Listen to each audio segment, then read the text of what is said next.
আজ সন্ধ্যেবেলা বোধন তো ঢাকি দাদা চলে এসছে সকাল সকাল। বলেছিলাম আমি সকালে আসতে, আর এবার নতুন এই ঢাকি দাদা।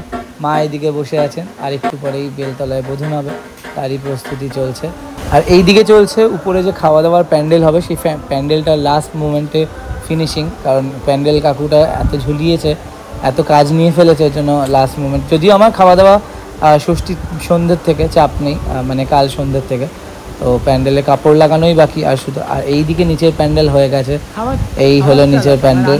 আমার বহু দিনের ইচ্ছে ছিল এরকম রাস্তায় প্যান্ডেল হবে, ফাইনালি ভগবতীর কৃপায় সেটা হলো।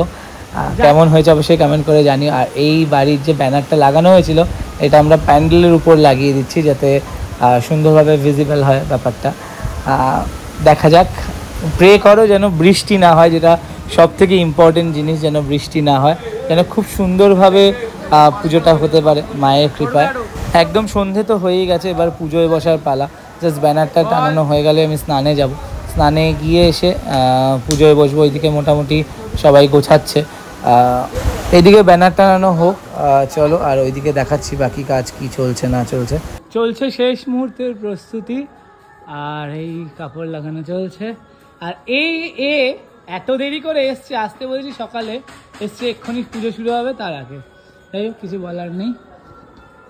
প্রতিবার ফুলের ডেকোরেট করি গেটে, এবারে একটু অন্যরকম করার চেষ্টা করলাম গেটটা, মানে নর্মাল কাপড় দিয়ে, যেরকম অ্যাকচুয়ালি পুজো বাড়িতে হয়। আর এদিকে চলছে দ্বারঘট বসানো, কারণ দ্বারঘট বসানোর পরেই বোধনের ক্রিয়া শুরু হবে। তো দ্বারঘট বসাচ্ছে, এটা আমাদের বাড়ির রিচুয়াল, যে সব বউরা মিলে, মানে বলা হয় যে বাড়ির যে বউ আছে, শুধু বাড়ির বউরা না, যারা যারা পুজোর কাজ করে, মোটামুটি সবাই মিলে 3 জন 5 জন এও মিলে দ্বারঘটটা বসায়। কালকে ষষ্ঠী সন্ধ্যাতে হলুদ কোটাও কিন্তু ওরকম হবে, তোমরা এর আগে রিলে দেখেছো। মা, জেঠিমা আর দেবযানীদি বসাচ্ছে। দ্বারঘট বসানো হয়ে গেলে এবার মায়ের পুজো শুরু হওয়ার পালা। মায়ের বোধন শুরু হয়ে গেছে। বেলতলায় যে বোধনটা হয় তোমরা জানো, রাবণ বধের জন্য রামচন্দ্রের আয়োজিত পুজোয় ব্রহ্মা স্বয়ং বোধন করেছিল, তোমরা জানোই।